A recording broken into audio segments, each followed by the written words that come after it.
A long time ago, in 1937, J.R.R. Tolkien decided to write a novel called The Hobbit, a book for children about a short guy who goes on a wonderful adventure. Little did Tolkien know how popular his story would become, but when it did, he decided to write a more mature story afterwards. This time, it was a trilogy called The Lord of the Rings trilogy, and little did he know how popular that would also become. Throughout time, as movies and TV became more popular, there were attempts to adapt Tolkien's grand epic, such as these animated movies that is frankly a lot of fun to watch. But in 1995, a man named Peter Jackson decided he would take an attempt at adapting this Lord of the Rings trilogy to the big screen. After years of hard work during the pre-production, the actual production, and post-production, the Lord of the Rings trilogy began with The Fellowship of the Ring in 2001 and concluded with The Return of the King in 2003. These films went on to become three of the most successful films imaginable. Not only were these films huge hit amongst casual audiences, but hardcore Tolkien fans were mostly pleased and critics themselves loved these films. The box office numbers didn't hurt anything either. Return of the King is tied to this day for the most successful movie at the Oscars, winning 11 Oscars including Best Picture. Almost never does it happen where a blockbuster movie wins Best Picture, but Lord of the Rings managed to pull it off. This trilogy managed to capture the awe and imagination almost everyone who watched it. I remember when I was younger and these movies came out, and for years all I could think about was rewatching the movies, playing the video game adaptations of the movies, and running around with my plastic swords pretending I was Aragorn fighting a bunch of orcs. But even with all this passion for the trilogy in the 2000s, that passion has not faded all these years later. This trilogy was so popular that Amazon decided to gamble over $1 billion on the most expensive show ever made in the history of TV. So what made Lord of the Rings so popular? How did a story that was originally written in the 1950s move so many people decades upon decades later? What makes these movies arguably three of the best movies ever made? Well, let's go back in time almost a century to the beginning, and I mean the beginning. J.R.R. Tolkien's influence on the fantasy genre is immeasurable. He wrote The Hobbit in 1937 and then went on to write his Lord of the Rings trilogy in the 1950s. Tolkien created his world of Middle-earth pretty much from scratch. The characters, the places, and even original languages all stemmed from the mind of Tolkien. Even though he borrowed some of the races of Middle-earth from old European folklore like elves and dwarfs, he put his own spin on them and made those races into their own. He also created some new races for his world, like the hobbits and the orcs. Yes, that's right. Every time you have seen some sort of orc in a fantasy story, just know that it came from Tolkien. There's no denying that the modern fantasy as we know it today has taken heavy influence from Tolkien's work, sometimes a little too much. If it weren't for Tolkien, many of our beloved stories probably wouldn't exist. It should be noted that even though Tolkien is seen as the father of fantasy, the genre did exist prior to The Hobbit in 1937. Stories such as Alice in Wonderland, The Well at the World's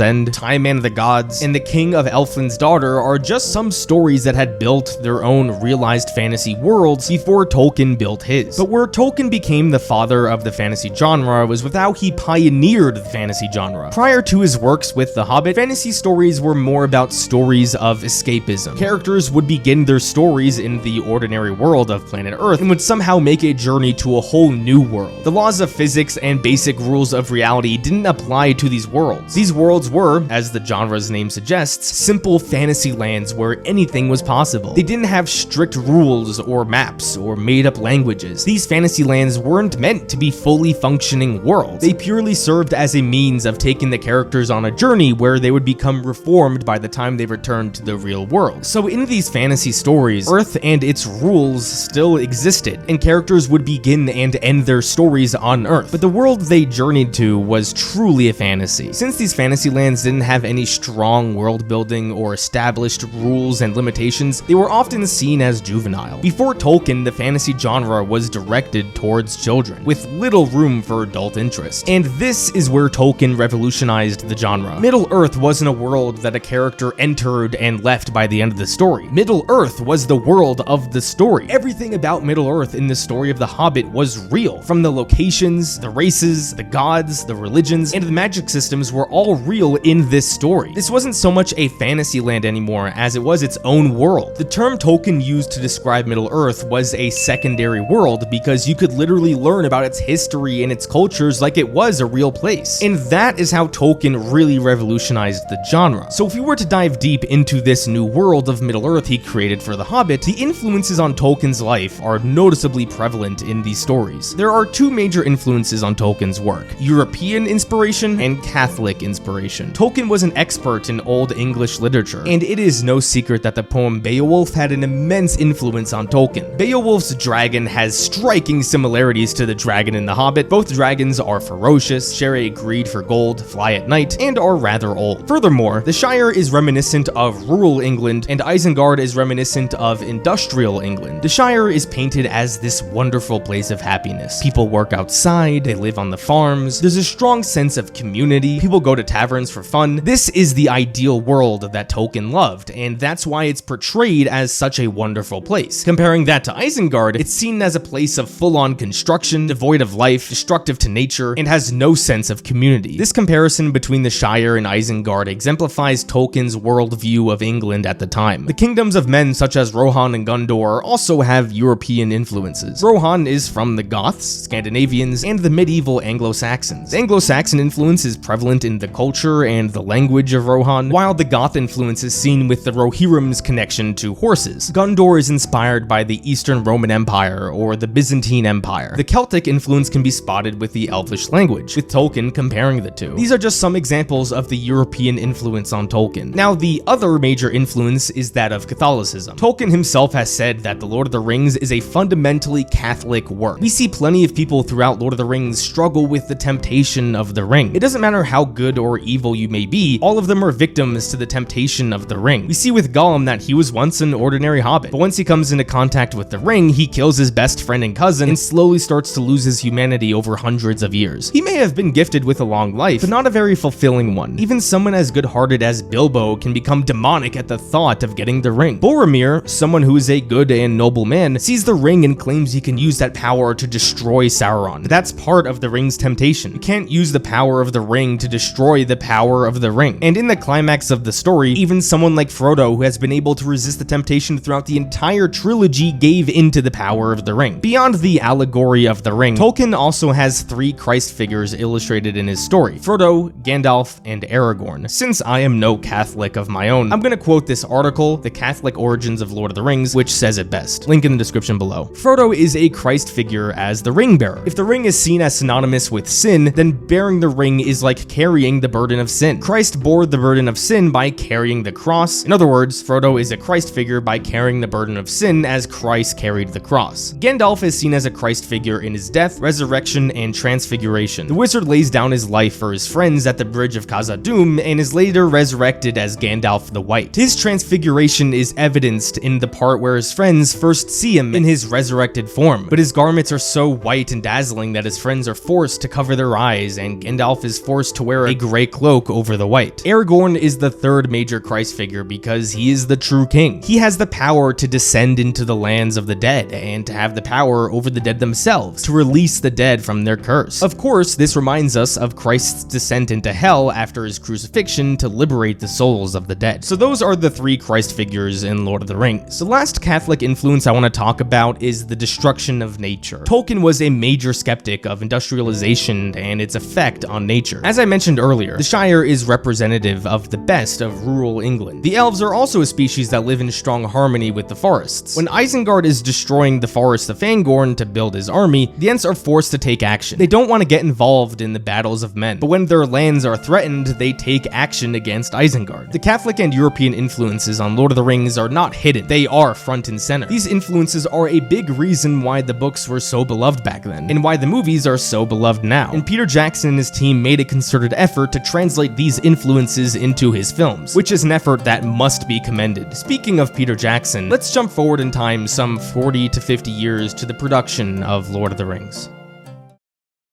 Most of my videos that I do, I talk about the story and whether or not it's good or bad. Lord of the Rings is a great story, no doubt, but on this channel, I want to talk about movies and shows. The story of Lord of the Rings originates from the 1950s, a long time before the movies were created. I'm not here to take away from the brilliant job that Jackson and his team did at adapting this story, but at the end of the day, they didn't create the story. They didn't create the characters and the themes of Lord of the Rings. That was all Tolkien. So while I can sit here and talk about every detail of the story and why it's great, I want to take the time to really focus on the movies themselves and what they contributed to its big success. And yes, while the fantastic story is a big part of that, I would argue that the impossibly great production of this trilogy is just as important to its success as the story. I would argue that there are 3 movie productions of the past 60 years that contributed the most to the advancement of the film industry. The production of the original Star Wars, the production of James Cameron's Avatar, and the production of the Lord of the Rings trilogy. What's crazy about the production of the Lord of the Rings trilogy is how different its initial conception was. Originally, Jackson was working for Miramax to develop the Lord of the Rings duology. The 2 films would be The Fellowship of the Ring and The War of the Ring. However, as pre-production was beginning, co-founder of Miramax, Harvey Weinstein, pushed to turn the story into one film. That's right, this sack of shit wanted the Lord of the Rings trilogy to be one film. Jackson said he would agree if he could make the film 4 hours, but Weinstein wanted it to be 1 2-hour film. Imagine telling the entirety of Lord of the Rings in 2 hours. Inevitably, Jackson and his team left Miramax and joined New Line Cinema. New Line CEO Robert Shane told Jackson that he wanted 3 films and would give him a budget of $300 million. Jackson enthusiastically accepted and pre-production began. Nowadays, it doesn't seem unlikely to give a big movie that kind of money, but if we were to travel back in time 25 years, this was a gigantic gamble for New Line Cinema. $300 million is $100 million per movie, and even the top-notch directors at the time were lucky to get $100 million for a big movie. George Lucas got $115 for The Phantom Menace, and that was seen as a pretty much guaranteed financial hit. There was nothing to suggest that this Lord of the Rings project would work. Jackson himself wasn't even a proven director. He worked on horror comedy movies that had almost a budget of around $26 million. Now he was being handed $300 million for 3 movies. Even if we put things into perspective today, it's extremely rare that all 3 movies in a trilogy can get greenlit at once. Most of the time, the most famous trilogies that we know began with a single story that was a massive hit, and then the studio gave them the green light to make a second or third film. What often happened here was that the later films would suffer, because the first movie was a complete 3-act story. Then the writers would try and turn the second and third movies into a second and third act story. Oftentimes, writers didn't have the luxury of committing to a story over 3 movies because they weren't given the luxury of a guaranteed second and third movie. The Alien movies had a fantastic first movie, struck gold again with the second movie, but the third one was panned. The Terminator movies had a fantastic first movie, again struck gold with the second movie, but got panned for the third. The only trilogy I can really think of that landed all 3 films was the original Star Wars trilogy, and even then, Return of the Jedi is mostly seen as the weakest of the 3. When Iron Man came out in 2008, the first Avengers movie wasn't guaranteed to even happen. The team behind Dune took a huge gamble making part 1 because there was no guarantee that part 2 would ever happen. So rarely is it the case that an entire trilogy is greenlit from the start. The only examples that I can think of trilogies that were greenlit from the get-go were the Star Wars prequels, the Star Wars sequels, and the Hobbit trilogy. The Hobbit trilogy should never have even been a trilogy. The Star Wars prequels disappointed a lot of people on many levels, regardless of what fans may say today, and the Star Wars sequels didn't even take advantage of planning out all 3 stories at once. So Jackson getting all 3 Lord of the Rings films greenlit at once gave the story a huge advantage at becoming successful, because the seeds could be planted for a 12-hour story. And this all ties into a larger point I want to make. When Tolkien created his world, he put every ounce of his blood, sweat, and tears into creating Middle-earth. Middle-earth is one of the most detailed fantasy worlds ever created, and Tolkien's effort did not go unnoticed. So in the spirit of Tolkien, New Line and Peter Jackson devoted historic levels of time and resources into this production. As you'll see in a second, the passion and effort that went into creating these movies arguably rivals the dedication that Tolkien put into his own story. Pre-productions for movies usually take on average 3 to 7 months before cameras start rolling, and usually a bit longer for larger movies. The Lord of the Rings trilogy, from the second they got the green light to make 3 movies to the second cameras started rolling, had a pre-production of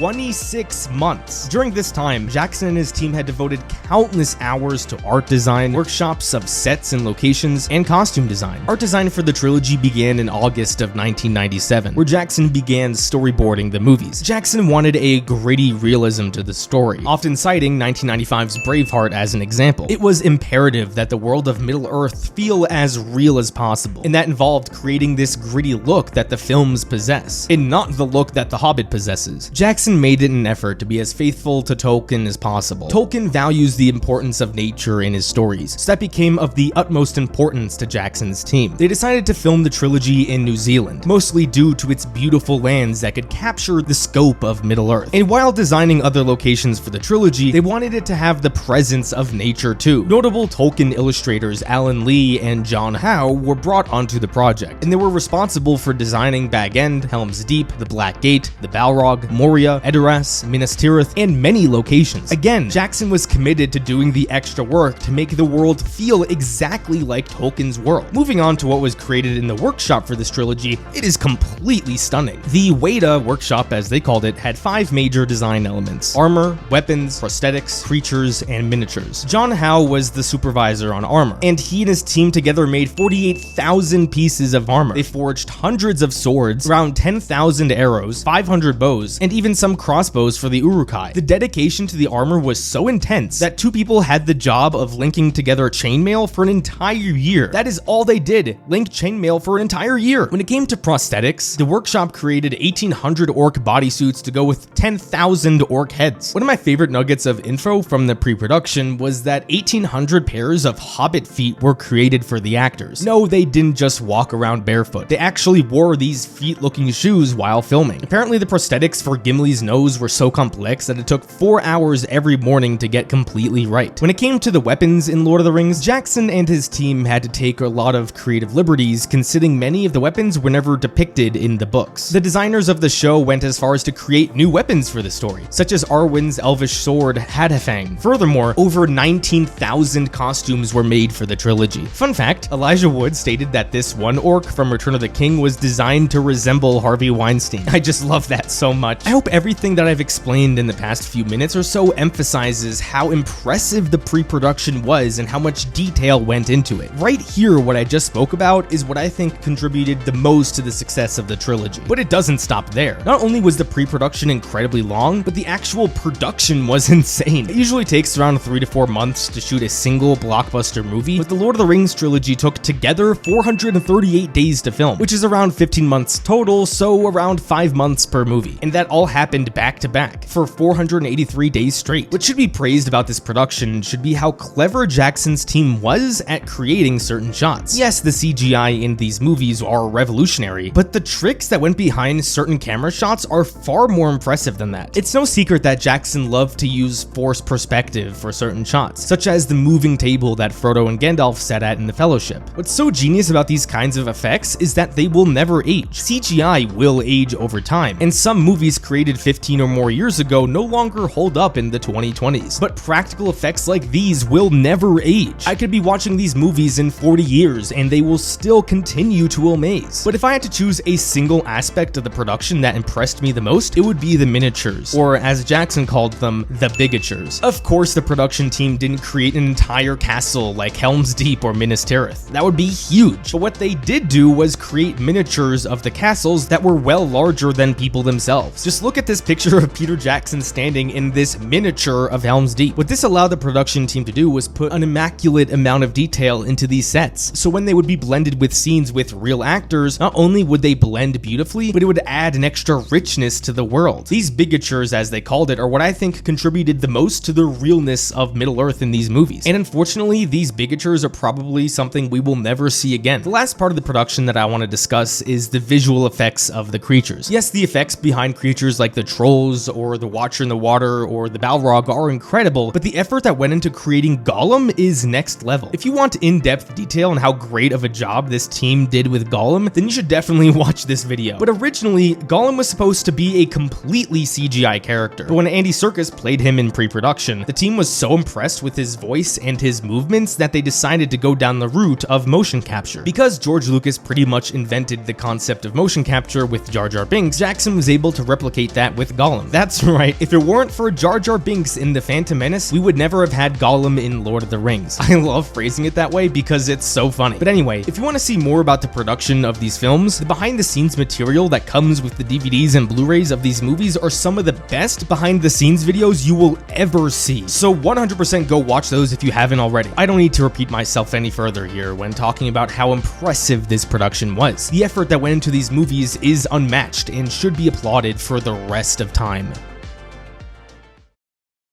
Sticking to aspects of the movies that are great other than just the story, I want to talk about the battles, specifically Helm's Deep and a little bit of Minas Tirith. Also, writing a battle in a book is far different than writing a battle in a movie. The Lord of the Rings trilogy managed to turn these two battles into two of the best battles ever to hit the big screen. Now, I have a minor hot take. I actually think the Battle of Minas Tirith is better than the Battle of Helm's Deep. Both are perfect battles, but I just prefer the one in Return of the King. I'm going to make an analogy here on what makes a great battle, but this analogy may be speaking to the wrong people. If you are a fan of any sporting event, what would you say classifies as a good game? Usually the best sports games ever are the ones that were close throughout, where in the last minute or so it was anyone's game. If you are a fan of a specific team or player participating in a game, of course you want your team to win. Now, if your team blows out the competition, you'll be happy, but you wouldn't say it was a good game. Now, if your team gets blown out, not only will you be furious, but you'll still acknowledge that it was a bad game. If the game is close throughout, that means there are going to be moments where your team has some minor victories, like scoring some points, and there will be moments where your team suffers some minor defeats, like where the other team scores some points. If you were to look up all the best sports matches in history, they're all games that were either close throughout, or there was a blowout, but the losing team managed to come back and win. The same thing applies to a great battle. If you were to map the tension of a battle, the great ones will always look like that of a heartbeat, where the levels keep on going up and down, except as the battle progresses, the tension will get higher until a point where the good guys either win or lose. So any great battle must have two important components: contrast and escalation. A contrast between moments of victory and defeat, and an escalation in rising tension. So let's take a look at Helm's Deep. Helm's Deep begins with silence, kinda like the calm before the storm. The old dude shoots an arrow and the elves shoot a bunch of arrows. A little minor victory. Then the Uruk-hai shoot some crossbows and they raise their ladders. A minor defeat. So there's some fighting on the wall, and another thing I want to point out is that there shouldn't just be a contrast between mini victories and defeats, but also moments of levity. But here you need to be more careful because you don't want a stark contrast between tension and levity, or else you will have a tonal problem. Since this is the beginning of the battle, the tension is quite low, so you can get away with moments of levity. And the ongoing count between Legolas and Gimli is a great way to do that. So we cut back to the battle and we saw the wall blowing up and the Uruk-hai marching up the stairs to breach the front gate. Obviously the wall blowing up is a major defeat, but the way it's filmed shows that it happens gradually. We don't just see the wall blow up instantly. We see the Uruk-hai place the bombs, then this one dude running with a torch for a bit. This builds tension and payoff for when the wall blows up. Another aspect of this battle that I want to add that is really important are these wide shots. When you have a battle that takes place in one location, understanding the geography of that location is crucial. So this way, when major beats are happening, you know where they are happening and how close they are to your characters. If I were to ask someone watching this movie for the first time to draw a simple map or outline of Helm's Deep, they could easily do it. You have the castle, you have the wall, you have the stairs, and you have the caves. These wide shots where we get a clear view of the battle does a perfect job at illustrating the geography of Helm's Deep. We know Aragorn, Legolas, and Gimli are on the wall, and Theoden is on the castle. Nothing is more frustrating than when something is going on and you have no clue where your other heroes are and why they aren't helping. So again, these wide shots are perfect. Back to the battle, after the wall is blown up, we get some victories. The elves shoot down a bunch of Uruk-hai, we get this badass charge, and Legolas surfs down the stairs in an unrealistic but cool way. Aragorn signals for a retreat, and Haldir dies. These are some defeats. Notice that when he is dying though, there aren't any moments of levity. Yeah, you can have a minor victory afterwards, like Aragorn jumping on this ladder, but if Legolas were to make a joke right before or after Haldir died, then that would be a tonal problem. So the rest of the battle is pretty much moments of victories and defeat. The fight by the gate is a victory. They retreat again, which is a defeat. Then they march outside for a minor victory, and then Gandalf and the rest of the Rohirrim show up and pretty much seal the deal as a victory. There's two last things I want to say. There's a crucial detail added to the story about why Gandalf's arrival works. Gandalf doesn't just show up out of the blue like a deus ex machina and save the day from certain defeat. He specified that he would arrive at the first light on the 5th day, so that changes the perspective of the battle. It's no longer simply about them winning. They just need to survive long enough for Gandalf and his reinforcements to show up. So when Gandalf does end up arising at sunrise, it feels earned because our heroes managed to survive until then. They weren't just randomly saved. The only criticism I have of this battle is that it wrapped up a little too quickly for me. When Gandalf arrives, the battle is over within 2 minutes. We get this wonderful wide shot of the scenery, but we clearly see that the Uruk-hai have a substantial part of their army left. The battle easily could have gone on a bit longer, but instead the Uruk-hai retreated right away. Not the biggest deal in the world, just a minor complaint. If we were to look at Minas Tirith, it would pretty much go the same way. I don't want to sit here and go through every narrative beat because that's unnecessary. This battle is filled with victories and defeats, and then an ultimate victory at the end. And again, I want to point out how stunning these wide shots are. Just like Helm's Deep, a viewer can map out exactly what is happening and where it is happening during this battle. We know where the castle is, we know where Pelennor Fields is, and we know where Aragorn arrives later on. All these moments here are what make a great battle. This is why the battles of Helm's Deep and Minas Tirith are two of the best battles ever put to screen.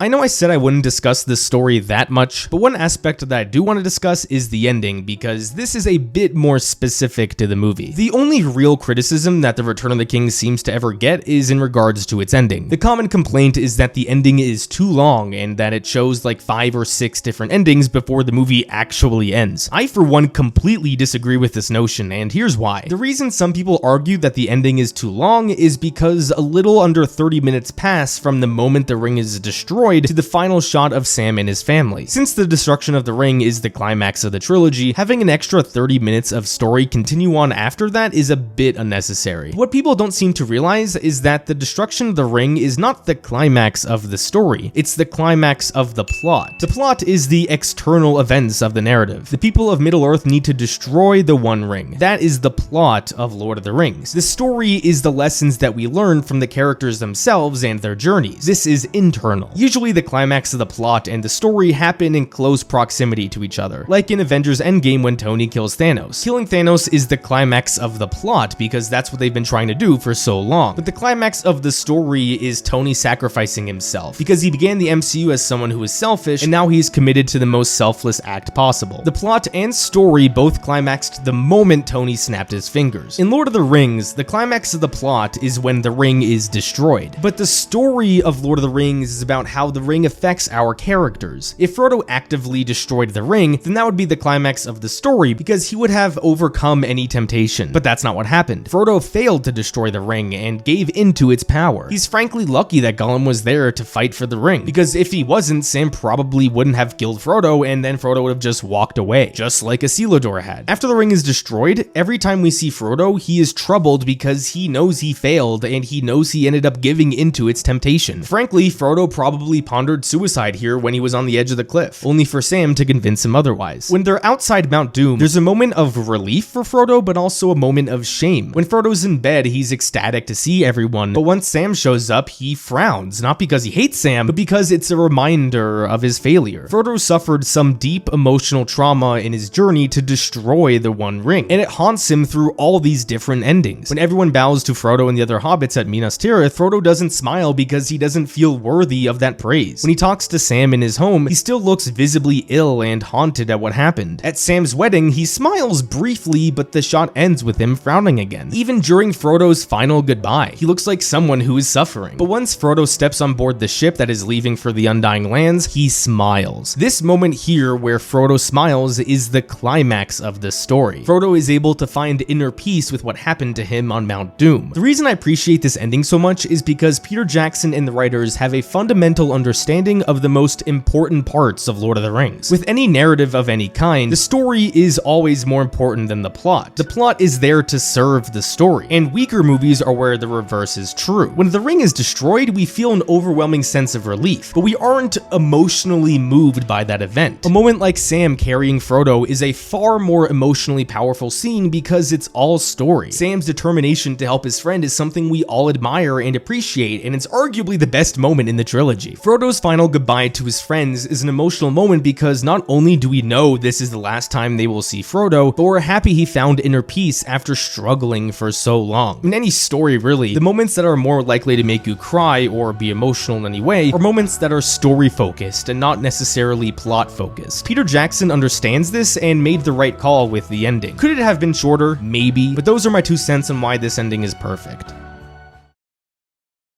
So, Lord of the Rings all these years later, why does it remain as popular as it is? The success of this trilogy was so immense that Amazon gambled $1 billion on a show set in the Lord of the Rings universe. Of course, it's easy to say that the reason this trilogy is so popular is because these movies are arguably some of the best movies ever made, but I think it's more than that. Adapting a story isn't what makes a story great. What made the Jackson films so popular and has kept them so popular all these years later is the level of depth that both Tolkien and Peter Jackson put into their respective works. Human beings are simple. The more time you put into something, the more invested you will be in that something. Say you watch the Lord of the Rings movies and you love them. Great! Now you can watch the Hobbit trilogy or the Amazon show. Do you love those? Well, you can go play some of the video games or buy some of the action figures. Do you also love those? Well, you can go read Tolkien's books himself, including the Silmarillion, which includes hours upon hours of lore that you can read about and immerse yourself in. The most popular franchises have endless ways you can enjoy it outside of its main movies or shows, and Lord of the Rings is no exception. The immaculate production and execution of this trilogy is probably something that will never be replicated again. So let's take a second here and appreciate how lucky we are to have a trilogy as great as Lord of the Rings all of these years later.